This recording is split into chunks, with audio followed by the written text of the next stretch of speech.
Salut les légendes, nouvelle hors-série, spéciale préparation physique à l'approche de l'hiver, ça peut nous faire que du bien, avec l'un des coachs de Benjamin Bonzi, actuel 63e joueur mondial. Il s'agit de Ralph Bogossian qui accompagne ce dernier depuis qu'il est 400e mondial et qui entraîne par ailleurs un paquet de joueurs et de joueuses de son club d'un point de vue physique et tennistique. Ralph est allé se former à l'étranger quelques années, en Australie, aux US et en Allemagne, dans l'académie d'Alexander Vaske et Rainer Schuttler, où s'entraînent notamment Robin Söderling, Janko Tipsarevic, Andrea Petkovic ou encore Angélique Kerber. Ralph entraîne aujourd'hui à proximité de Marseille et collabore avec Lionel Zimbler, qui a révélé Benoît Paire et qui est l'actuel coach de Benjamin Bonzi donc. On a également sorti notre 6e masterclass dédiée à la préparation physique et c'est la première qui est tournée sur le cours avec l'invité de ce hors-série Ralph Bogossian. Ce nouveau cours est enregistré sur un terrain de tennis, donc au soleil, et il est possible de le suivre au format audio et vidéo. Et je t'ai également concocté un support écrit en complément pour t'abonner et recevoir une nouvelle masterclass tous les 15 jours. T'as un lien en dessous en description, et si tu veux avoir accès à une seule masterclass en particulier, c'est possible, en allant tout en bas du lien en description ou en m'écrivant à max@tennislegende.fr. Place à la première partie de ce nouvel hors-série dédié à la préparation physique. Bonne découverte et bonne écoute à tous. Eh bien, Ralph, déjà, est-ce que tu as un surnom ou pas? Ouais, Alfie. Génial. Alors, Ralphie, j'ai eu l'idée de... Déjà, merci de prendre le temps parce qu'il est 7h36 en France. On est lundi matin. Moi, il est un peu plus tard. Je suis à La Réunion. Ça me fait plaisir de tourner cet épisode en direct de cette belle île. Et j'ai eu l'idée de ce hors-série. On le fera sous format hors-série un peu plus court que les épisodes de podcast parce que en enregistrant avec Benjamin Bonzi, Hugo Nice et Kevin Blandy la dernière fois en direct de... Ils étaient où? Je crois que c'est Yes, c'est la Saint-Pétersbourg. première fois. Ouais, c'est ça. Ben m'a confié que tu étais un fervent auditeur du podcast et ça me fait super plaisir. Et tu es aussi et surtout son prépa physique, un de ses deux prépas physiques.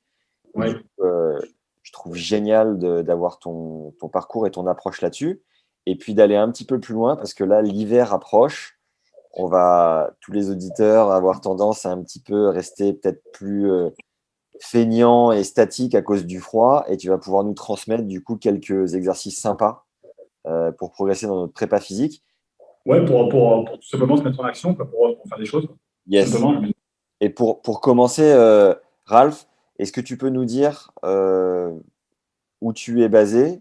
Comment tu es rentré en contact avec Kevin Blandy? Est-ce que, enfin, voilà, nous faire un petit peu ton CV rapidement vis-à-vis du tennis, quoi. Moi, je m'appelle Ralph Bogossian. Voilà, j'ai 37 ans. Je suis brevet de tennis, et également préparateur physique. J'ai un master en sciences du sport. J'ai aussi un diplôme d'entraîneur fédéral de haut niveau. Et j'ai bossé en académie en Australie, aux États-Unis, en Allemagne. Et en fait, moi, je suis basé sur la région marseillaise depuis que je suis né. Et je m'étais dit un jour, si je veux entraîner les joueurs professionnels, il faut que j'ai une expérience à l'étranger absolument. Je veux m'en construire un CV parce que j'ai pas été négatif. J'ai été 2,6. Et mon rêve, c'était de me rapprocher de ce niveau-là, quoi, tout simplement. Et puis, au fur et à mesure des années, j'ai commencé à entraîner les joueurs de plus en plus fort. Et j'ai entraîné une fille de la région qui s'appelle Caroline Roméo, qui avait été entraînée par Lionel Zimbler. Et du coup, Lionel m'a contacté pour que je m'occupe des joueurs qu'il allait avoir. C'était en 2019. Il m'a dit, Raph, j'aurai un projet avec plusieurs joueurs. Est-ce que tu es prêt? Je fais OK. Du coup, il m'a mis sur le projet avec Benjamin, qui était 400e, et deux autres joueurs, dont Julien Canina, que j'ai toujours. Et depuis, la structure s'est agrandie, puisqu'il y a des joueurs comme Laurent Locoli, des joueurs comme Calvin Emery, qui font avancer la structure. Il y a d'autres joueurs dont je ne m'occupe pas, mais qui font partie de l'entraînement avec Lionel Zimmler et Martin Vess. Donc voilà un petit peu le parcours. Mais je Et- suis toujours en club. Hein. C'est le mercredi, je suis toujours en école de tennis. D'accord, très bien. Et juste pour rappel, Lionel Zimbler, donc, qui a coaché Benoît Paire à un bon moment et qui est actuellement le coach de Benjamin Bonzi. C'est ça. Et Ouais, c'est ça. Martin Weiss, tu peux nous dire dans les grandes lignes qui l'accompagnait? Martin, c'est un joueur qui était. Moi, quand je l'ai connu, il était à -2. Ouais. Et je le trouvais ultra facile. Et il y a une frappe de balle. Alors là, tu vois, pour le coup, tu parles de tennis champagne, là, c'est. Et je le trouvais très talentueux. Et je l'ai retrouvé un petit peu aux États-Unis, parce qu'il a fait une fac américaine à Fresno. Il avait gagné le tournoi de ma ville. Et Puis très vite, il s'est entraîné avec Lionel, qu'il connaissait depuis longue date, et il est arrivé dans le top 250. Et je, suis pas je pense que s'il avait un peu poussé la machine, c'est un mec qui serait allé encore plus haut. Ok.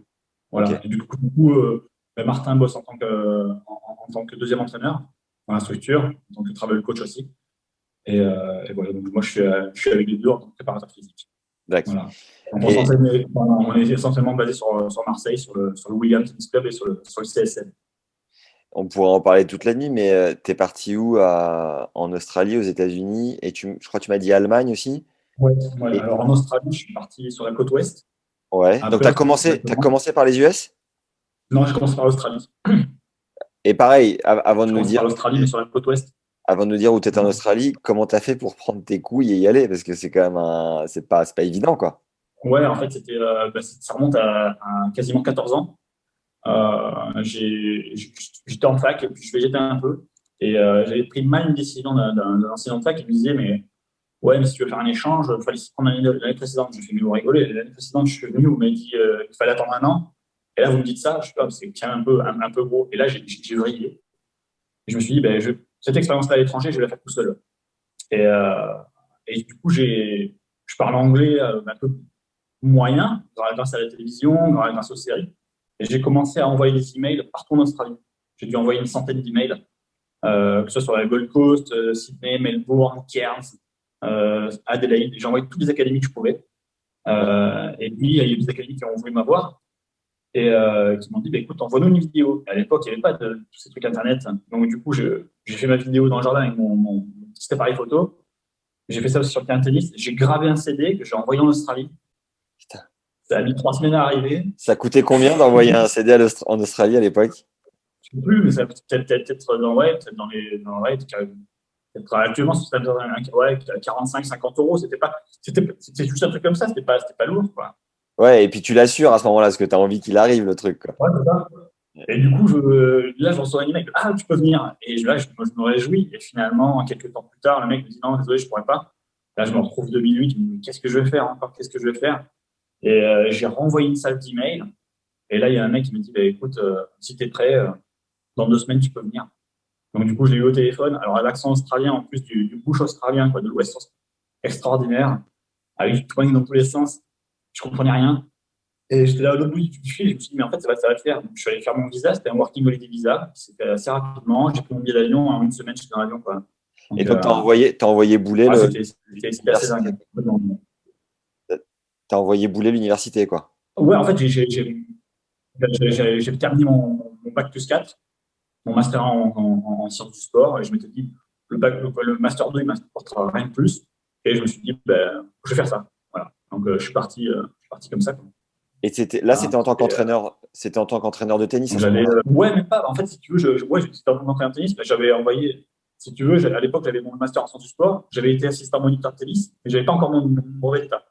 Et en fait, sur les pays anglo-saxons, ce dont je me suis rendu compte, c'est qu'ils étaient essentiellement sur la compétence et sur ta volonté de bien faire. Donc, du coup, ils m'ont accepté comme ça. J'ai été en Australie sur essentiellement de l'école de tennis, de l'école un peu de perfectionnement, tennis loisir adulte énormément. Et voilà, dans l'un des plus beaux endroits en Australie, sur la côte ouest, vers Perth, à côte Oslo exactement, là où la Coupe Davis s'est jouée pour les Australiens sur le gazon. Donc, site mythique.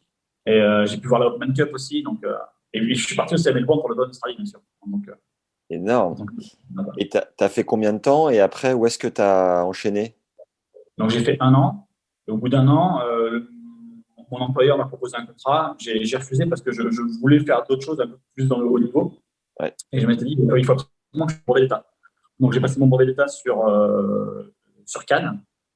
Donc là, c'est pareil, je faisais les retours tous les jours, le Gémenos, parce que j'étais à Gémenos à côté de Marseille. Je faisais Marseille-Cannes tous les jours pour passer mon brevet d'État. Et ça a été un peu la révélation, hein. Avec des formateurs notamment comme Christophe Léonard, qui est le préparateur physique de Guillaume Méry, qui était le préparateur physique de Guillaume Méry, et qui était l'un des formateurs, et qui est aujourd'hui le directeur sportif de la SLM Cannes. Donc, et j'ai eu énormément de très bons rapports avec lui. Ouais. Et j'ai toujours d'ailleurs 10 ans après. Et il m'a dit, mais Ralph, tu devrais te lancer un jour sur le circuit, tu as, les compétences pour, tu es motivé pour, il faut que tu le fasses. Et à la suite de ça, je suis parti aux États-Unis. Ouais. Un traditionnel rappel pour nous filer un coup de main qui, je te l'assure, fait la diff sur le long terme. Mets-nous un like si t'es sur YouTube, 5 étoiles si t'es sur Apple Podcast et un commentaire sympa sur les deux. Ça prend littéralement 3 secondes et demie et ça peut tout simplement changer notre vie. Libre à toi de le faire. Voilà, c'est cadeau. T'as aussi accès à la 6ème masterclass avec le prépa physique de Ben Bonzi, actuel 63e mondial, Ralph Bogossian, dans laquelle on te donne toutes les clés pour travailler ton œil et avoir une meilleure lecture de balle et vision du jeu sur le court. Puis Ralph te montre et te transmet toutes ses connaissances pour mieux te déplacer sur le terrain, avec un meilleur ancrage et une plus grande stabilité à la frappe. Découvre la bande-annonce qui est juste en dessous, c'est le premier lien en description. Et pareil, Voilà. comment t'as eu le plan? Pareil, j'ai envoyé partout. Comment j'ai eu le plan? Pareil, je me suis mis sur Google et j'ai cherché les académies, une par une, sur les sites qui m'intéressaient, c'est-à-dire essentiellement Californie, Floride, Texas, Géorgie, Caroline du Sud, Caroline du Nord, New York, quelques-uns en Louisiane, Colorado, Utah, Oregon, Washington State, et j'ai balancé, j'ai envoyé. Et après, j'ai plus ou moins sélectionné ceux qui m'avaient répondu de manière positive. Et ça s'est restreint, ça s'est restreint. Et moi, mon plan A, c'était de la Californie.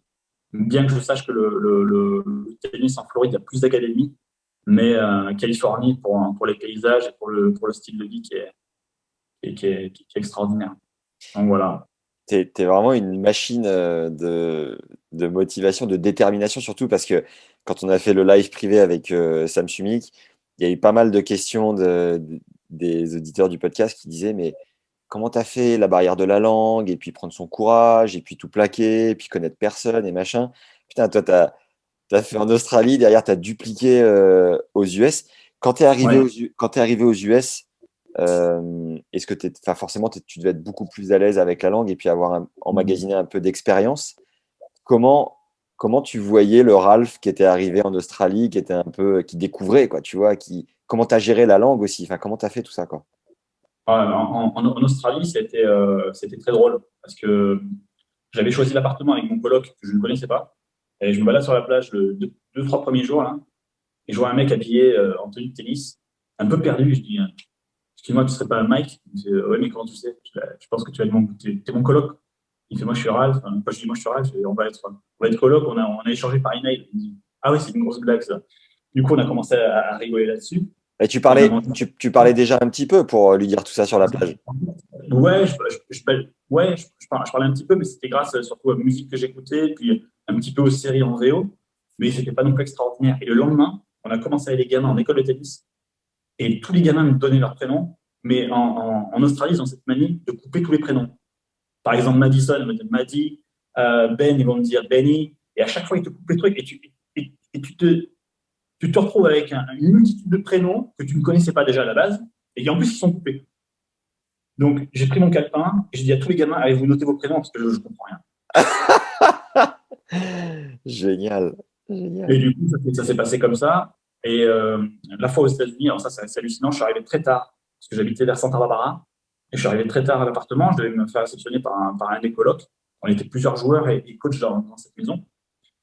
Et le joueur qui me réceptionne, c'est pas le bon joueur en question. Je me dis, putain, déjà, ça part mal là. Et, euh, et finalement, le gars très sympa, il me dit, bah, demain, je vais à l'académie, tu viens? Je suis pas, sans aucun problème. Et je me retrouve à l'académie le matin. Le directeur de l'académie vient me voir. Il me dit, Ralph, t'es prêt pour bosser cet après-midi? Je fais, bah ouais.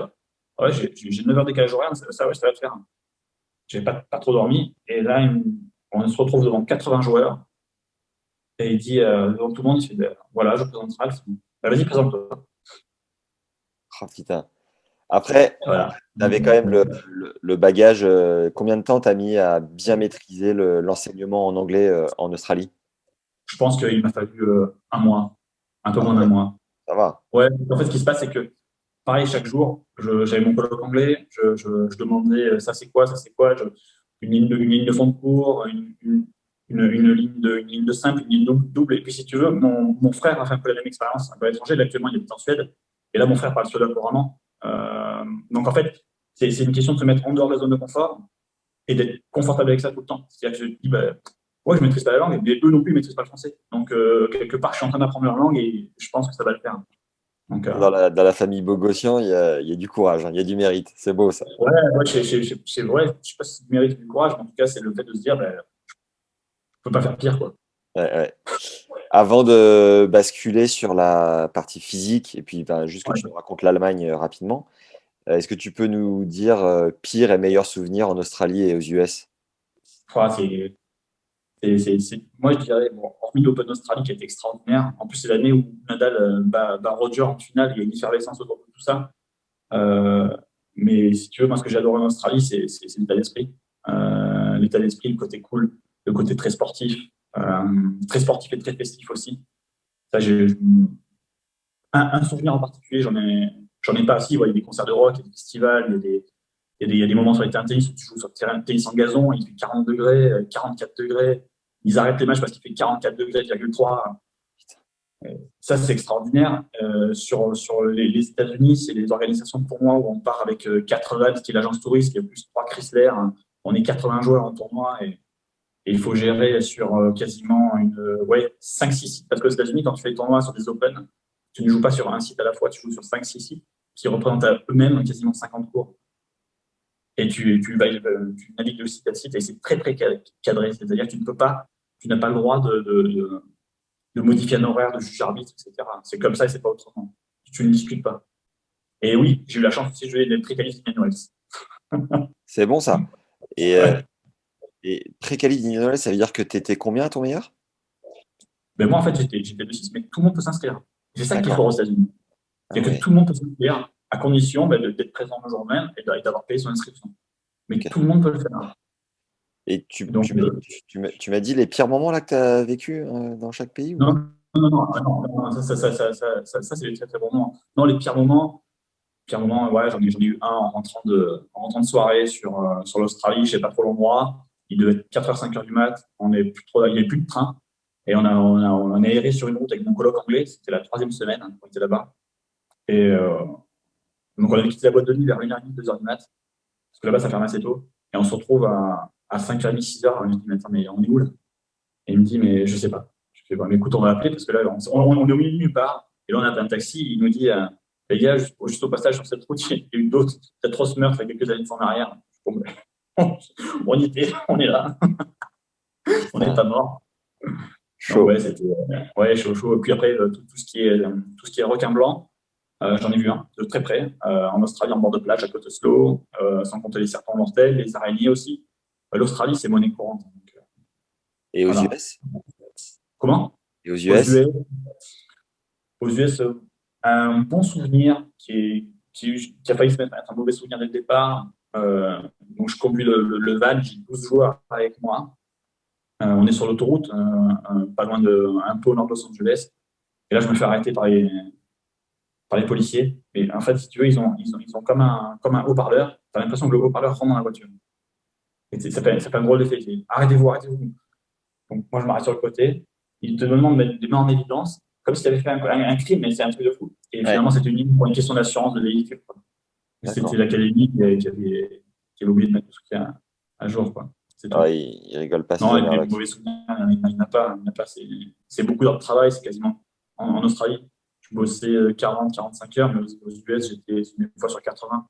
Avant de basculer sur l'Allemagne, est-ce que tu étais plus australienne, américaine ou allemande, du coup? Ah, et pour le coup, je dirais que les Australiens sont plus cool. Après, les Californiens sont cool, mais les Australiens sont c'est assez bluffant. Ah ouais, putain. Et les Allemandes? Ouais. Ouais, c'était plus froid au départ. Après, quand tu connais les gens, ça va. Mais Ouais. ouais. En plus, je suis resté moins de temps en Allemagne. Donc, Et donc et justement, puis, est-ce que tu enchaîné direct et comment ça ouais, s'est passé? quasiment, parce que après être resté un an aux États-Unis, je me suis dit, tiens, je vais tenter un autre truc. Et, euh, et je devais bosser en Suisse, finalement, c'est pas fait. Et j'avais envoyé pareil, encore une fois, j'ai envoyé des CV un peu partout. Et je me suis retrouvé avec Claudio. J'ai envoyé un CV, je me rappelle même plus, j'ai envoyé un CV à Claudio Pistolesi, qui s'occupait de Robin Sodering. Et il me dit, mais écoute, moi, je peux te mettre en contact avec des mecs en Allemagne. Donc, Rainer Schuttler et Alexander Waske. Ouais. Et du coup, je suis parti chez eux sur l'été 2011. Je suis parti chez eux. Alors là, pareil, j'arrive dans une structure, la rigueur allemande. C'est très austère, c'est très froid, c'est très machin, mais ça bronche pas, quoi. Il y avait, à l'époque, dans l'académie, il y avait des joueurs comme Soderling, Il y avait Tipsarevic, il y avait Petkovic, il y avait Kerber, il y avait Sriram Balaji, il y avait Niki Jankovic, Ania Zaya, Ania Pushkova, Yana Sizikova. Il y avait que des joueuses et des joueurs qui étaient des top, top, top, top, top. Alors moi, je me suis occupé de joueurs aux alentours de la 600e, de la 600e à la 300e. Et c'était une belle expérience, mais d'une rigueur effroyable. Il y avait un entraîneur qui est excellent, qui s'appelle Benjamin Ibrahimzadeh, qui s'occupait de plusieurs joueurs, dont Popirine à un moment donné aussi. Et je voyais entraîner Petkovic et Kerber. Je me disais, mais comment ces filles-là font pour être, à l'époque, Petkovic qui est numéro 7 et Kerber est 90 ou 100. Et je me dis, c'est pas possible que Kerber soit 90 ou 100 alors qu'elle envoie, mais et finalement, quelques temps plus tard, bah, elle a décollé. Et moi, ce qui m'avait marqué en Allemagne, c'était Dirk Kordorf, l'entraîneur de Tipsarevic, qui était toujours avec ses Marlboro, il se tenait comme ça tout voûté. Et, euh, et il envoyait les balles à la main, et c'est ça qui envoyait mais la foudre. Je suis complètement fan de ce joueur. Donc, ouais, assez, assez dingue. Je me rappelle des sessions d'Ultimate Frisbee à 7h du mat. On faisait des journées, mais qui étaient XXL. Énorme. Voilà. Mais Là, belle expérience. je viens de vérifier juste pour être sûr, oui, Kerber était numéro 1 mondial en Oui, 2016, je crois. c'est ça. Mais en fait, ce qui se passe, c'est quand je suis en 2011, elle hésitait entre New Haven et un autre tournoi au Texas. Et finalement, je crois qu'elle fait New Haven. Et derrière, elle fait demi-finale à l'US. Et du coup, je pense que de là, elle s'est dit qu'elle pouvait battre les meilleurs. Et ça a été crescendo, en fait. Ça a été crescendo parce qu'elle a gagné les grands chelems. Avant de basculer sur la partie physique, comment tu as découvert le tennis et qu'est-ce que tu as ressenti au tout début? En fait, moi, je faisais du foot. Étant de la région marseillaise, forcément, le foot. Et puis, j'avais envie de tester un sport individuel. Vu que je faisais du ping-pong, du tennis de table à l'école, j'ai demandé à mes parents de trouver un club. Ils n'en ont pas trouvé. Ma mère m'a dit pourquoi pas essayer le tennis. Et on a essayé le tennis avec mon frère. Et dès l'achat de l'objet, en fait, de la raquette, j'ai accroché direct. L'objet, la balle, l'odeur de feutrine, je sais pas, j'ai accroché direct. C'était la période d'Agassi, courir, Chang, sans trace. C'est en 93, j'avais 9 ans. Ouais, Et, euh, et en fait, c'est extraordinaire, quoi. très Dès les bon. premières balles, c'est génial. J'adore ça. Et t'es arrivé d'être pro étant jeune? Ben, on rêve tous plus ou moins, mais après, moi, je ne me faisais pas d'illusions. Je veux dire, je commençais à 9 ans, 9 ans, 9 ans et demi, 10 ans. Je voyais les meilleurs de ma catégorie qui étaient largement au-dessus. Mais tu sais, je jouais le tennis magazine. Et puis, je regardais les académies en Floride, toujours des Bolitier. Je me disais, putain, un jour, j'aimerais bien y aller. Puis là, ah ouais, non, je regarde le tarif, non, ça ne va pas le faire. Ça fait un peu cher, là. Mais ouais, non. Ouais, forcément, on rêve de ce genre de truc quand on est gosse. Moi, ce que je rêvais, c'était de monter au classement au fur et à mesure, de voir où je pouvais aller. Ouais. Et je pense que j'ai exploité mon potentiel au maximum, en tout cas, en T'étais, faisant les études. t'étais deux Voilà. à quel âge? Moi, en fait, j'étais deux à 23 ans, en gagnant sur un mec qui était 1200, donc il devait être -2, qui a signé -2, après, sur ma meilleure victoire, sur ta battue. Et puis après, je suis directement parti en Australie. Et puis le fait de passer entraîneur, moi, j'ai coupé directement avec la compète. J'ai pas pu faire trop de compète après, quoi. Mais, D'accord. exceptionnel, quoi. Le rapport des élites, si tu veux, même sur mes saisons où je suis que 15 ou que 5-6, je le vis comme si c'était un grand chelem, le truc. Énorme. Et j'ai ultra préparé. J'adore ça. T'es une C'est machine. pour ça que je peux relater par rapport à ce que tu dis, si tu veux, dans le podcast, par rapport aux joueurs qui ont différents niveaux. Tu as le gars qui va être un petit peu tranquille, un petit peu relax. D'ailleurs, on m'a offert un t-shirt au tennis champagne, tu vois. Donc, Excellent. je l'ai pas aujourd'hui. Mais, mais ouais, c'est assez dingue. Et comment tu as basculé sur la préparation physique? En fait, quand j'étais. Mes parents voulaient aussi que je fasse des études. Donc, forcément, il fallait que j'aille sur un secteur, euh, mais comme une fac de sport, pour faire quelque chose. Donc, je suis allé en fac de sport pour apprendre ce métier de préparateur physique. Donc, à l'époque, c'était essentiellement sur Montpellier. Mais j'ai fait sur Marseille, mes classes, avec, euh, avec des bons enseignants. Et puis, je me suis documenté tout seul. Et vu que la préparation physique était, euh, était assez extraordinaire, si tu veux, moi, quand je voyais Agassi, je voyais Gilles Reyes. Je sais pas, il y avait ce mec-là, il dégageait quelque chose. Peut-être que c'est quand même erroné ce que je dis, j'en sais rien. Mais je voyais Gilles Reyes, je voyais Agassi, je le voyais sprinter dans les collines du désert californien. Je me suis dit, putain, mais c'est bon ça. Énorme. Gilles Reyes, le prépa physique d'Agassi de l'époque, a été un Ouais, peu c'est ça. controversé aussi parce qu'il a eu Ouais, Verdasco et Bagdatis qui ont pris beaucoup de masse musculaire en exactement. même temps. Après, tu sais, il y a eu la période 2005 où il y a eu pas mal de mecs qui étaient assez volumineux en très peu de temps. On peut se poser des questions, je sais pas trop. Mais moi, si tu veux, quand j'étais gosse, je me posais pas cette question-là, quoi. Je regardais ça, je me dis, putain. En plus, Évidemment, le gars, il faisait un peu mec de film. Tu vois, le gars, je me dis, putain, on dirait le rebelle, quoi. On dirait Lorenzo Lamas, mais en plus gros. c'est clair. Il a une bonne tête de mafieux, ouais, mais putain, ça doit être. Ah ouais. Et t'as sûrement moyen de le rencontrer aujourd'hui, non? Je sais pas, parce que moi, je voyage pas avec des joueurs, très peu, parce que moi, j'ai mon travail de club. Donc, je fais ma préparation. Je reste dans l'ombre. Moi, je suis un gars de club. Énorme. Je reste sur Marseille. Si jamais je suis appelé à bouger, éventuellement, je peux le faire. Mais en Ouais. priorité, c'est Lionel et Martin qui le font, quoi. Et donc, euh, t'as progressivement basculé sur la prépa physique. Ouais, en fait, je fais les deux. C'est-à-dire D'accord. avec les joueurs, là, je suis essentiellement sur la préparation physique. Mais ouais, je Ouais. fais les deux au quotidien. Ok. Les deux au quotidien. Et où est-ce que tu Voilà. prends le plus de plaisir? Où est-ce que tu penses être le meilleur? Moi, je prends du plaisir dans les deux. Vraiment, je prends du plaisir dans les deux. Il n'y a pas tellement de plus que l'autre. Je dirais que j'aime bien mêler les deux chaque fois. J'aime bien les deux, notamment sur la préparation physique spécifique, tout ce qui est petits mouvements, hein, ce que fait très bien par exemple Douglas Cordero, ce que fait très bien Brian Daboul, euh, ce que fait très bien un Jess Green ou un Matt Little. Euh, voilà, ce genre de boulot, il y a aussi Christophe Ostiakis qui s'occupe de Tsitsipas. Voilà, donc c'est des gens comme ça qui sont. Il y avait aussi Marino Basic qui s'est occupé de Coric pendant des années. Des mecs comme ça qui sont très motivants. Et aussi Alistair McCall. Voilà, très Ma- bon. Matt Little, c'est Andy Murray, c'est ça, hein? Ouais.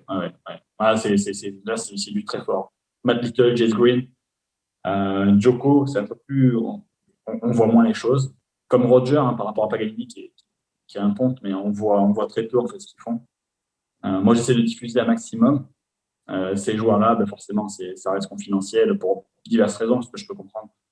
Mais à l'époque, Murray avait mis pas mal de vidéos avec Jess Green et Matt Little sur les réseaux sociaux. Il y D'accord. avait un uncover de ATP qui était extraordinaire sur sa pré-saison c'était en Floride. Ok. Et assez extraordinaire. Et maintenant, je crois que Jess Green s'occupe de Zverev. Tac. Voilà. Où est-ce que on va parler de Benjamin Bonzi, qui est quand même dans la lumière, plus ou moins, là, depuis quelques mois, avec la série de victoires qu'il a enchaîné, je crois 21 victoires sur le circuit là, sur la saison 2021. Ouais, Euh, ouais. Toi, où est-ce que tu l'as pris? Il était loin, il était 400e mondial, là il est top 100. Comment tu l'as récupéré? Enfin, comment tu l'as rencontré? Comment il était à cette époque-là? Et où est-ce qu'il est aujourd'hui avec la En prépa fait, physique que vous faites depuis tout ce temps? Benjamin, moi, je l'ai rencontré en octobre 2019, le 400e mondial. Et Ben, c'est un gars qui est très humble déjà et, et qui était très timide. C'est quelqu'un qui peut paraître un peu en retrait. Et, euh, et moi, quand je l'ai récupéré, il y avait le mot d'ordre de Lionel qui était de rendre son tennis plus agressif. Parce qu'on s'est rendu compte qu'il se déplaçait bien, que c'était un bon bagarreur, mais qu'il était trop loin et qu'avec ce style de jeu-là, il pouvait pas intégrer, si tu veux, le top 100, qui était un petit peu un objectif de carrière, et puis pour après s'installer dans le top 100. Donc il a fallu déjà, il lui a changé la raquette. Donc quand il a changé la raquette de Ben, il a fallu refaire un travail de poignet parce que la raquette était plus contraignante pour le poignet, elle était un peu plus puissante aussi. Donc il a fallu faire des ajustements là-dessus. Il y a eu un énorme travail de force à faire sur la force max pour redévelopper tout ça et comprendre en fait que Ben il puisse réavancer dans le terrain tout en gardant cette qualité de déplacement latéral. C'était un peu un peu le challenge. Et ce qui est hallucinant, c'est qu'après cette pré-saison de 2019, donc en janvier 2019, on a fait un gros bloc. Et premier tournoi, il part chez Rafael Nadal et il prend une doudoune sur Evan Furness. Et, euh, et, mais je savais que le job avait été fait, si tu veux. Mais les choses sont mises progressivement en route sur le tournoi d'après Quoi pas sur le tournoi après, sur 2 tournois d'après, quand il part en Thaïlande. Il fait vainqueur simple et double, qui part ensuite à Bangalore en Inde. Mais justement, il était actif à ce moment-là. Il fait finale sur un 125 000. Finale qu'il peut gagner contre Jeff Duckworth. Et en fait, tout s'est enchaîné après. Il est parti en Afrique du Sud, il a gagné un 25 000. Ensuite, sur un 50 000, il a fait quart de finale, puis il y a eu Covid. Donc, c'est lui arrêt de saison. Mais si tu veux, tout s'est mis en place progressivement. Le fait de prendre confiance déjà en son coup droit, faire en sorte qu'il élève son niveau de pourcentage de première balle de service, qu'il soit plus puissant en fond de cours, tout en gardant cette qualité de déplacement. Le truc était là. Et qu'il prenne en force et en puissance, sans perdre sa qualité de déplacement et de mec qui remet tout, quoi. C'est un calvaire, en fait. C'est une censure, quoi. Est-ce que tu prends personnellement, du coup, si un joueur, tu vois, tu dis quand il est parti au tournoi sur l'académie de Rafa et qu'il prend une doudoune, admettons un joueur que tu as en entraînement physique enchaîne une série de défaites au premier tour ou une phase où mentalement il est plus dedans. Est-ce que toi, tu te remets vachement en question du coup sur ton taf de dire attends, est-ce que mon approche elle est bonne? Ah, on est obligé. Ouais, On est obligé. Parce que certes, c'est lui qui. Si le gars il gagne, le crédit lui revient. Et si le gars il perd, euh, ça retombe très très souvent sur la préparation, sur l'entraîneur, etc. Et c'est à nous de faire en sorte de nous remettre en question sur les choses qui ont pu. Là, par exemple, quand il a perdu ce match-là, il a fallu remettre beaucoup plus de vitesse. ok. Voilà. C'était un truc. Il se peut que ce soit vrai, il se peut que ce soit faux. En tout cas, il faut chercher pour essayer d'améliorer, tout simplement. Le challenge, c'est de rendre le joueur meilleur et surtout lui permettre d'être en confiance pour passer le cap supplémentaire. Toi, t'as pas Voilà. envie de voyager sur le circuit, t'es bien comme ça en club? Si. Le truc, c'est qu'après, il faut toujours trouver un peu l'équilibre. Vu que moi, j'ai quand même une bonne fonction dans le club, c'est pas évident de tout faire parce que, comme je te dis, moi, le mercredi matin, j'ai des gamins qui ont 4 ans, quoi. Ah ouais, t'es partout. Donc, j'ai un delta qui est énorme. Là, tu vois, aujourd'hui, je vais entraîner des joueurs. Aujourd'hui, j'ai des tests physiques avec Ben Bonzi et Laurent Locoli. Et ce soir, je suis en école de pré-compète sur la première heure, sur les gamins qui ont 10-11 ans, qui sont non classés, qui jouent allez, de l'époque, puisqu'on paraît, qui jouent, on va dire, balle verte par rouge de l'époque. Voilà, donc aujourd'hui, ça jouerait un balle intermédiaire, balle dure, en termes de niveau. Et ensuite, en soirée, à 19h, je passerai sur des joueurs qui vont maximum jusqu'à 3-6-2-6. Mais les joueurs qui commencent à 15-2-15-3. Donc le delta, il est énorme. Et moi, j'aime bien ça aussi. J'aime Est-ce bien que, m'adapter.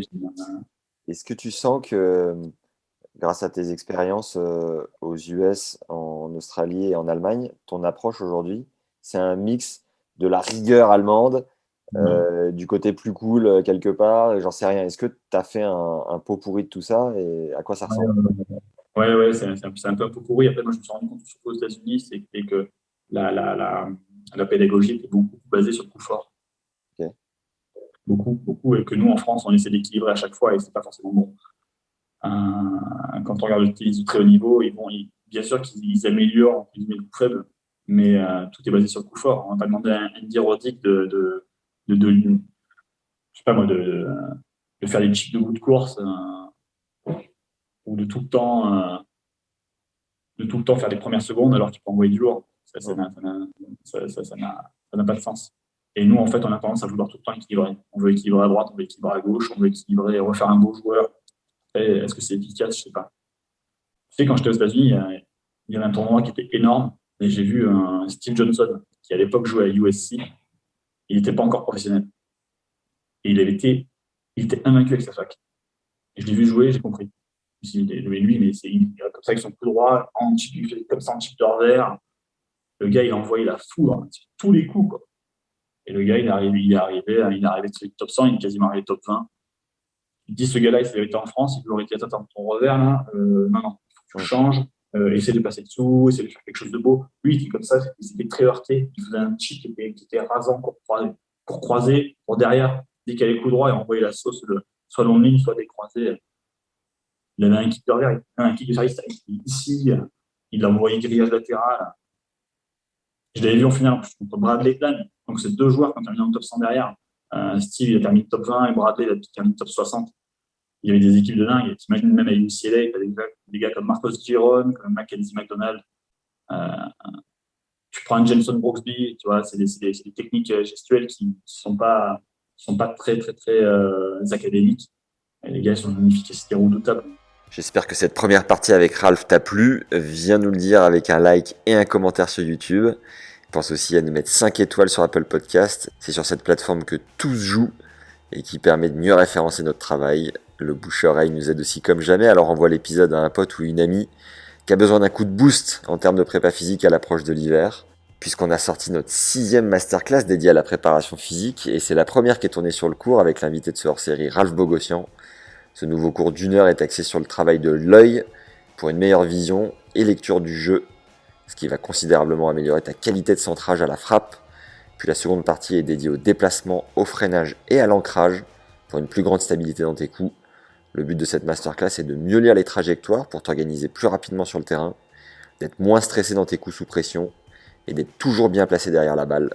Tu as accès à un programme détaillé juste en dessous, c'est le premier lien en description. Ce nouveau cours est donc enregistré sur un terrain de tennis au soleil. Il est possible de le suivre au format audio et vidéo. Et je t'ai également concocté un support à écrit en complément. Pour t'abonner et recevoir une nouvelle masterclass tous les 15 jours, tu as un lien juste en dessous.